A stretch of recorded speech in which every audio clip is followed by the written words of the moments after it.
want to address us today concerning love languages that could sustain our families. When our families are happy, when our families are sustained, when our family are strength, when our family are in unity, when our families are happy, then the church of God will be happy. The church of God will be in unity. There will not be division in the church of God. It will not be husbands are happy, wives are unhappy, wives are happy, husbands are unhappy. And that's why I want to address us on an issue of love languages in marriage. I want to talk about 5 love languages in your home, 5 love languages in your marriage. Do you understand the love language of your spouse? Wives, do you understand your husband's love language? Husbands, do you understand your wife's love language? Some men may like to buy gifts for their wives. And the love language of your wife may be an act of service. There are 5 types of love languages. We have words of affirmation, encouraging your wives, appreciating your wives, not insulting them, not embarrassing them, not bringing them down, not making them to regret of marrying you, exhorting them every time, appreciating them every time, encouraging them every time. And we have another one, acts of service. What kind of service do you render to your wife? Do you help your wife when she's not around? Do you support your wife?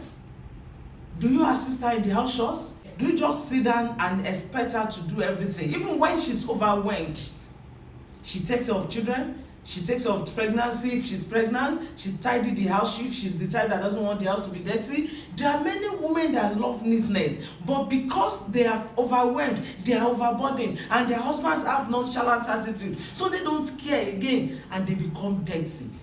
Many women are very, very neat, but they are overburdened, they are overwhelmed.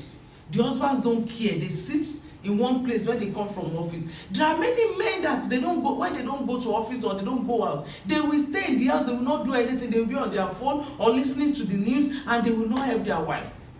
They will still expect their wives to come back from her own work and to fix food. The second one is act of service. And the third one is giving gifts. Everybody loves to receive gifts. Wives, when last do you give your husband gifts? Husbands, when last do you give your wife gifts? When last do you buy something for her? Don't bother, maybe it is quality or too quality or not too quality. It is the heart of giving that matters. It is what is in your mind when you buy it that matters. It is what in your mind when you want to give it that matters. If your husband is rich, that he has everything on earth and in heaven, you can still buy small recharge card of little amount. Small recharge, you can still buy data. You can still buy something. There are many men that they can do anything, but they cannot buy their own undies. They don't like it. So if you notice that your husband don't like buying his own undies, you can help him to buy it. You can give him as gift. He will appreciate it. How much is undies? How much do they sell it? He will appreciate it. The next one is quality time. I know that women will love their husbands to always be by their sides every time. I know women will always love their husbands to be around for security reasons, then for happiness, to gist. Some women don't have friends. Their husbands are their confidants, are their best friends, and the husbands now are not available. They don't like that kind of love language. How do you want your wife to feel? And the next one is physical touch. Kissing, hugging, and caressing. We are not even talking about intimacy here. When the two of you are going out, when you stroll about, do you hold your husband's hand? Do you hold your wife's hand? Or the husband will be at the front, the wife will be at the back? Is that what we practice in our different marriages?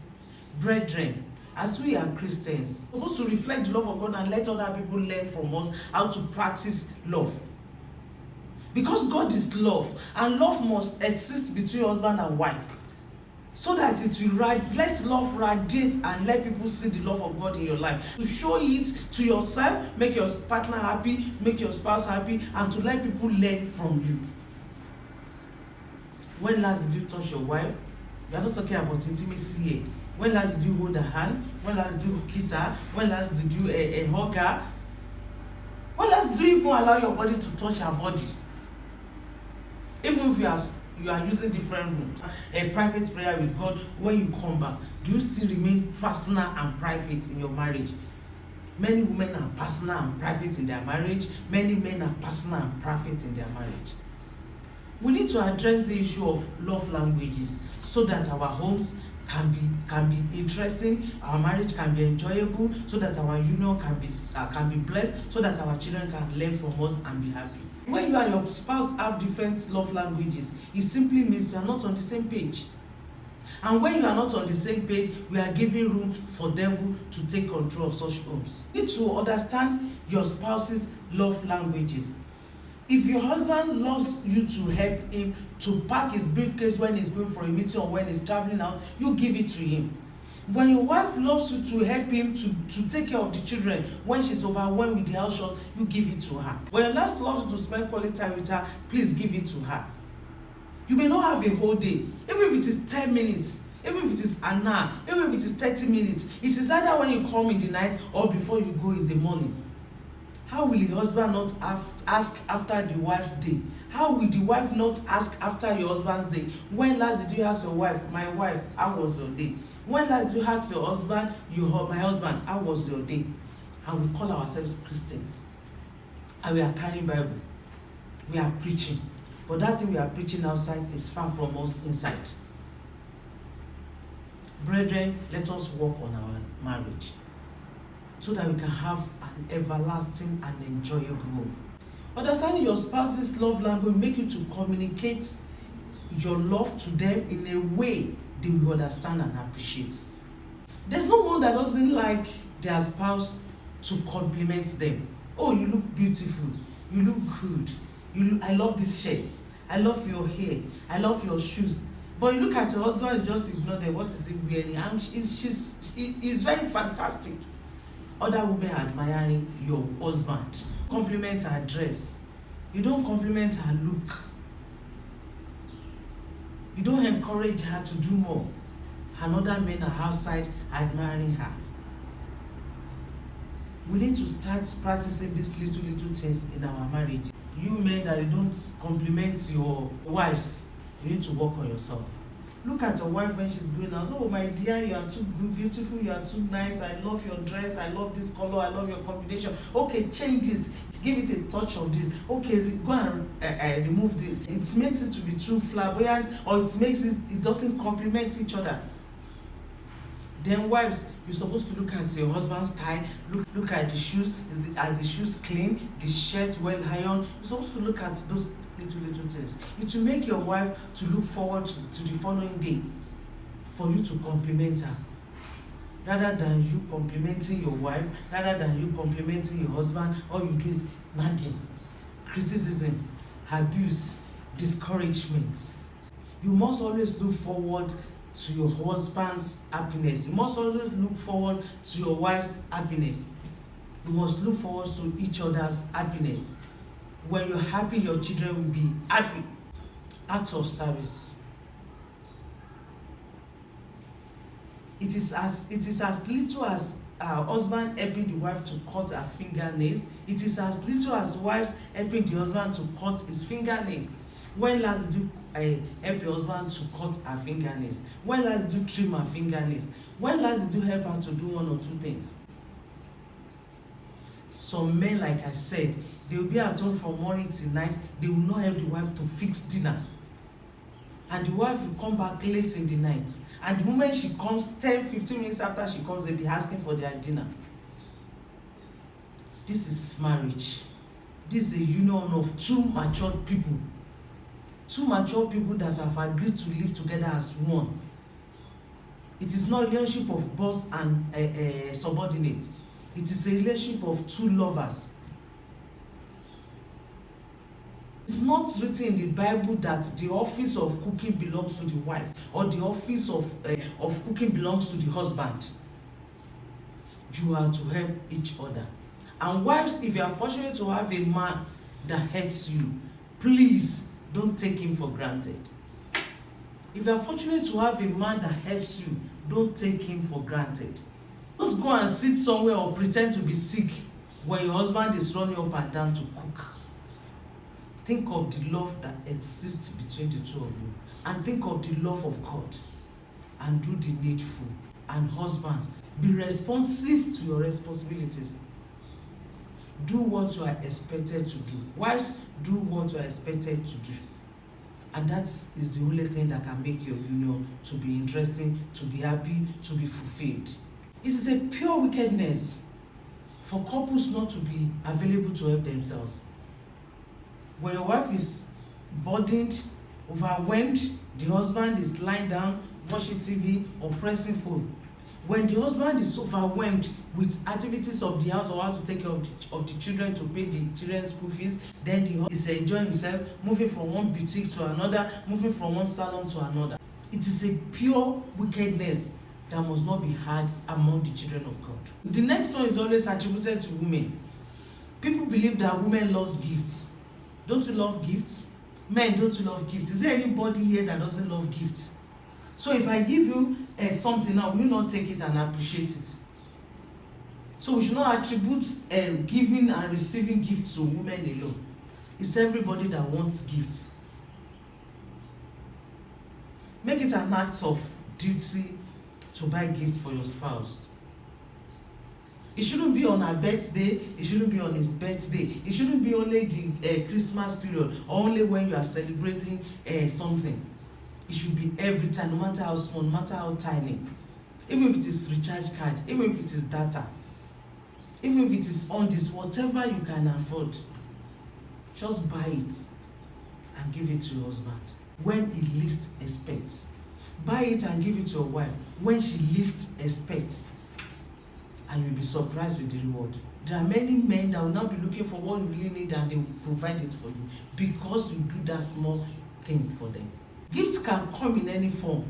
It does not necessarily mean buying a house, buying cars, buying clothes, buying expensive things. It can come in different forms. It can come in different sizes. It can come in different shapes. Let your wife be happy expecting something from you. Let your husband be happy expecting something from you. That I trust my wife, she will surprise me. He may not know the item, but I trust my husband, he will surprise me. He may not know the item. There's no gift that is too big or too small to be given to your spouse. So far, it is given out of love. They love to receive cars, they love to receive hair, they love to receive phones, iPhones, they love to receive so many things. But you don't need to break bank to do that for your wife. Whatever you can afford. Daddies in the Lord, buy them for your wives. Mommies in the Lord, buy them for your husband. Whatever you can afford, buy them for your husband. Buy them for your wives. Quality time. Quality time. We are always busy. In the morning, we leave home as early as 4, 5 a.m. We come back 11, 12 every day, except on Saturday and Sunday. And how do you want our family to be happy? How do you want our family to move forward? How do you want our family not to be disunited? And we need to work. We must work. So we need to sit down and do our schedule in a way that it will accommodate us to give our family equality time. Even if it is 10, 20 minutes at night or in the morning. When you wake up, when you know that we leave home by 4, and you can start talking to your spouse 15 minutes to 4. So that they will be happy. Or you come early and you give your spouse quality time. We should always spend quality time with our spouse to make our marriage happy. Please make it an act of duty to spend quality time with your spouse. When you're not spending time with your spouse or family, where are you? Where are you spending your time? Are you in the clubhouse? Are you spending it with your friends? Or are you on the road? Or where are you spending your time? You can't be in the office 24 hours in a day. You can't be in the office from morning till night for you only to come to the house and sleep. If you come home to sleep, your wife comes home to sleep, then we take care of your children. Children need father figure, children need mother's figure. They need mothers, they need fathers around them, at least to correct them, to direct them, to teach them, to lead them. But you are always absent. Then when you come, be nagging. When you're absent in your children's life, then you be nagging. Then when they take after their mothers, then you be nagging. You say they don't love you, they are not listening to you. When you are not there for them. And women, you running after money every now and then, running after one occasion or one society, from one side to another. You are absent in the life of your children. Then when they model after external people, then you be condemning, you be saying that your children are not listening to you. When they don't see you, they won't listen to somebody they don't see. They want to see you, they want to see what you are doing, they want to learn from you. They want you to be present in their lives. They want you to talk to them. They want to hear your voice. They want to see you hug them. They want to see you love them. They want to see you support them. They want to see you encourage them. But you are absent. Father is absent. Mother is absent. Then who will your children model after? Have you forgotten that a time is coming when the children will become adults? Then you can go do anything you want to do. Make it an habit to spend quality time with your husband, with your wife, with your children, with your family. It is very, very important, because the time will soon come, sooner than later, when the children will become adults. They will go to school, they will go to their offices, they will go to their respective homes. Then you can do whatever you want to do with your time then. Remember that the money you are running after, you want to spend it on these children. So by the time you get money and come back to spend it on the children are gone. The children have become wayward. The children have become another thing entirely. We need money, I don't doubt it. But create time. Every day, create time every day to see to the welfare of your family. Talk to them. Ask after their day. Ask how their day went. Ask what they do. Your wives will always look forward to that 10 minutes. Your husband will always look forward to that 10 minutes.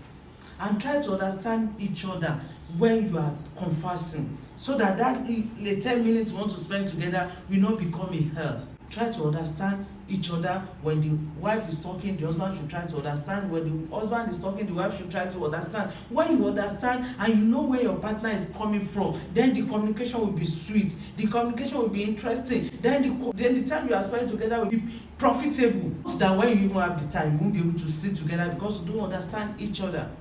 Beloved, or understand your spouse's love languages. Give them what they love to see from you. Give them what they love to receive from you. And peradventure your spouse love the whole 5 love languages. The Lord will help you. The Lord will empower you. The Lord will strengthen you to be able to give it to them. And the next one is a physical touch. If your wife is, at least your wife was not betrothed to you. You saw her before you married her. You saw your husband before you married her. You definitely had courtship of months, if not years. Was he not attractive? Was he not attractive? Are you ashamed of her? Were you ashamed of her? Were you ashamed of him? So why is it that it is after marriage that you find it difficult to hold each other's hand? Why is it that it is after marriage that I don't like sitting together? Why is it that it is after a few years in marriage that I don't love to eat together? Why are you not doing it in the early stage of marriage? Is it that when two of you are passing, you just pass beside each other? You pass like this, you just pass like this, you turn like this, beside each other. Her hand must not touch me, his head must not touch me. Brethren, to learn all these things, because the children of devil know them better than us. And we're supposed to know this better than the children of the devil. The children of darkness, they know all these things, and they use all these things to entice our husbands. They use all these things to entice our wives. Then you need to learn how to do it. You should hold your husband like this. You should hold your wife like this. You should hug your husband, you should hug your wife. You should caress your husband, you should caress your wife. You should caress each other. You should hug each other. You should kiss each other. You should put your head on your husband's lap. Your husband should put his head on your lap. You should sit side by side. All those things, the fire of love between you will be burning. And honestly, other men, other women will not be attracted to them at all. Will not be attracted to them, because what you love to see and what you love to get, your husband is giving it to you, your wife is giving it to you. So what else are you looking for outside? All these things, they cause adultery. When your wife loves you to hold her, when your husband loves you to hold him, and you are there turning your back to your husband, you are there turning your side to your wife. Then you are pushing her outside, you are pushing him outside, you are encouraging him to go and look for somebody that will be doing what she loves to do. Try to understand your spouse's love languages. And we have 5. There are many things that come under these 5. Acts of service and physical touch. Words of affirmation, giving gifts, spending quality time together. These 5. Every other thing comes under these 5. You may not be able to know them until you study your spouse or you ask them. As we are going today, ask your spouse, what do you love me do? What do I love to see from you? Then sit down. Be prepared to give your spouse what he loves you do to him, or what he loves you do for him. Be prepared to give your wife what she loves you do for her. There is nothing too much among these 5. If Jesus could leave his glorious home, could leave his wonderful palace and come to this world to save you and I, that was done out of love. So what sacrifice is bigger and greater than this? Beloved, what sacrifice is bigger and greater than what Jesus did for you and I? For coming to this world to pass through pain, to pass through insult, to pass through embarrassment, to pass of you and I. Then what is so special about doing these 5 things for your spouse? Marriage of 30, 40, 50, 60 years. If Christ has not come, many people spend 60 years together, many people spend 70 years together. So for someone that will spend 60, 70, 80 years with, and he cannot give all these 5 to me, then what are we doing together? And that's why we have many people that are sad in marriages. But they are still there in the name of God. God wants us to be happy. Whenever we find ourselves, God wants us to be happy. Or could I say that you married wrongly? Could I say that? That okay, your marriage is built on the 40 foundation. And that's why these 5 are difficult for us to do. Even if our marriages are built on 40 foundation, can't we correct them? Do we want to remain sad for many years? Or do we want to forget the past and start a new life? The Bible says, behold, all things are passed away. Do you want the past times to go? The times of sadness, the times of disagreement, the times of horrible experience, the times of criticism, the times of condemnation. Do you want those times to pass and we start afresh, or do you want to be living in those times? Brethren, try as much as possible to communicate with your spouse today and understand their love languages and be prepared to give it to them. To avoid disagreements, hatred, abuse, sadness in your marriage, you must understand your spouse's love languages and manage them well. Make an effort to speak your spouse's love languages. Communicate about your needs.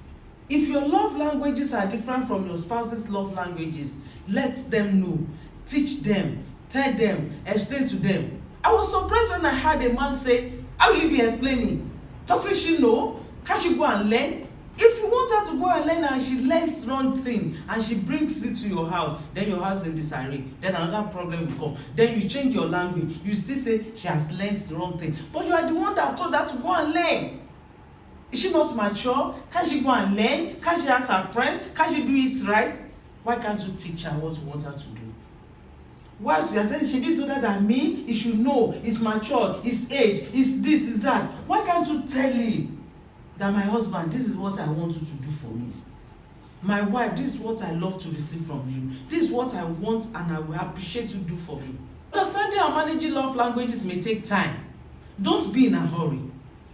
Take it one step after the other. It may take time because you came from different backgrounds and because you had different ideas or different love languages. So it may take time to understand, but just endure.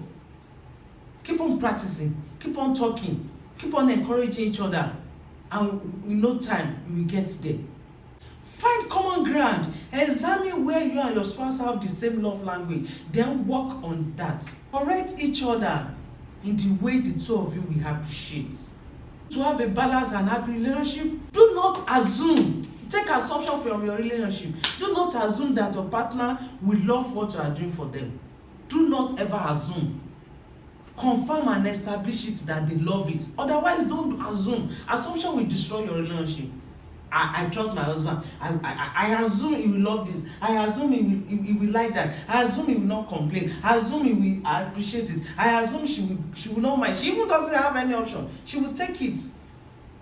That will not work. Ask them what they want at that particular time. Ask them what they want you to do. Ask them what they will appreciate. Otherwise, it becomes an exercise in futility. Husband that is tired may want you to help him massage his body, may want you to help him remove his shoes, may want you to help him pack his clothes, and you may think, let me go and fix his food, and you may think, let me go and lay his bed.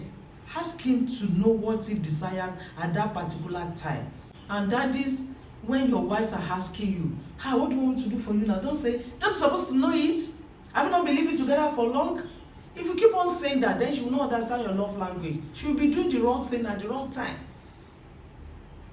And do the right thing at the right time will make our marriage to be interesting and to be happy. Never assume that your spouse will love this at this moment. Ask them and be available to answer them rightly.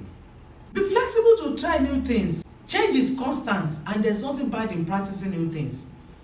If your love languages were words of affirmation and acts of service, you may try quality time.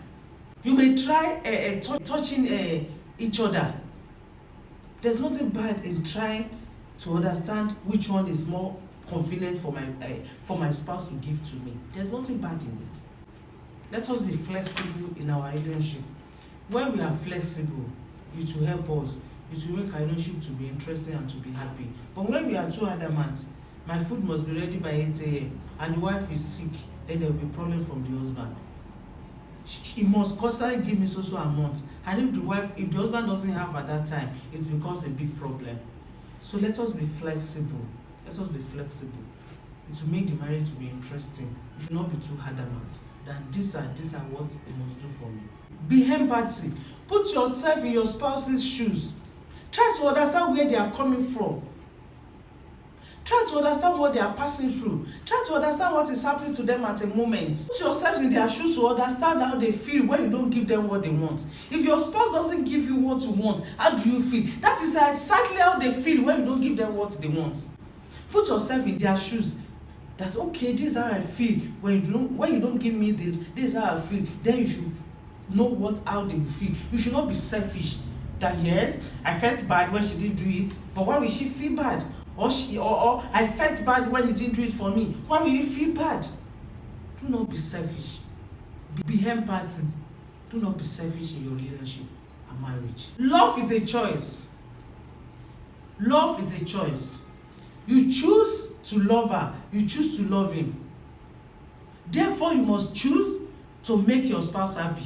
So showing love to your partner is a choice you must make. Love. Do not ever judge your partner's love languages. Why does she want me to spend a quality time with her? I don't have time, I'm very busy. You don't have to judge because that's what she loves. Why does he like gifts? You don't have to judge him because that is what he loves. What we love make us to be happy. And what we are experiencing that makes us to be happy make us to love our partner. When you are doing what will make your partner to be happy, he will love you more. When you are doing what will make your partner to be happy, they will love you more. Love will never be scarce in your relationship. Love will never be scarce in your family because you are giving them what they love. And like I said, we should not be selfish. As your spouse is trying to give you what you love, you too must endeavor to give them what they love. Don't expect that she must always satisfy me. My food must be ready, my bed must be ready, my house must be neat, my children, my this, my that. In a marriage, she starts saying my. Then where does she belong? He must give me money. He must make life comfortable for me. He must do this. At whose expense, sister? At whose detriment, sister? If you push him and he falls, then you are in trouble. You are in shame. Then you will face God. If you push her until she drops dead, then you are in big shame, and you will face God, and you answer God, and you give account of what you did that kill her, and you give account of what you did that kill him. Don't wait until your wife is down before you help her. Don't wait until your husband is down before you help him. You should not wait until the two of you are down. But do not let communication be scarce in your relationship. Because if you don't tell your spouse what you are passing through and what is happening to you, they will not know. So you must tell your spouse what is happening to you and what you want and what you want to experience, and they will show love to you. And whatever that is happening to us, when we get love, when people around us show us love, then the thing will then definitely be reduced. The burden will definitely be reduced. No matter how troubled you are, when you receive love from your immediate family, the things will be reduced and even completely erased, no matter how high the trouble or the problem is. Because remember that you have somebody to fall back on. Remember that you have somebody there for you. Remember that you have somebody's shoulder to lean on. Do not ever judge your spouse's love language. If you do not know how to express what they want, learn it. We know what we learn. We become experts in what we desire to learn and to know. Whatever you desire to learn and to know and you are practicing, you become experts in it. The profession you are practicing today, you may have the passion for it, but you learned how to do it. So learn how to give your spouse what they want from you. Learn how to give your spouse their love language. To have a balanced and happy relationship with your spouse, do not keep score. Love is not a business transaction where you keep score. You are not in competition with anybody in your marriage. Don't bring rivals to your marriage because you are not in any competition with anybody. You are one. Focus on giving free love and showing it to your partner in a way that is meaningful to them, in a way that they will understand, in a way that they will appreciate. And be open to feedback on how you are relating with your spouse. Some men, when you call them and tell them that, my darling, this is what you are doing, this is what I don't like, they flare up. Some women, when you call them to tell them that, my darling, this is what you are doing, this is what I don't like, they flare up. Be open to feedback. When you are open to feedback, then you adjust, and when you adjust, then the love will grow. When you are open to feedback, they will tell you how they are feeling, they will correct you where necessary, they will appreciate you where necessary. And when you are giving feedback, daddies and mommies, don't condemn, don't criticize, don't bring hatred. I love what you are doing in this area, but I want you to adjust in this area. I love how you are doing this, but I want you to adjust in this area. It's wrong for you to say what your spouse is doing from 1 to 10 is 0, that there's nothing that is good. It's very, very wrong for you to say, my dear, on this you are score is 0, my dear, on that you score is 0, my dear, on this you don't know how to do it, my dear, on this you need to adjust. It is very wrong. Appreciate, as you are giving feedback, appreciate those that they are doing that are very good. Then where you want them to improve, then you tell them with love, not with criticism, not with hatred. Be open to feedback. Make it a point of duty to communicate and to discuss how you both want to receive love. In conclusion, husband and wife, brethren, daddies and mommies, it is easier to build a strong and loving relationship devoid of bitterness, devoid of disagreements or hatred. It's a journey there. Be patient, be open-minded, be positive, and be committed. Show love to your partner in the way that matters to them. Constantly speak your partner's love languages and choose to show love every day. We make you to build a great, strong, powerful, enjoyable, and interesting relationship with your spouse. Brethren, learn how to speak your spouse's love languages. I wish you the best in your relationship and marriages in Jesus' name.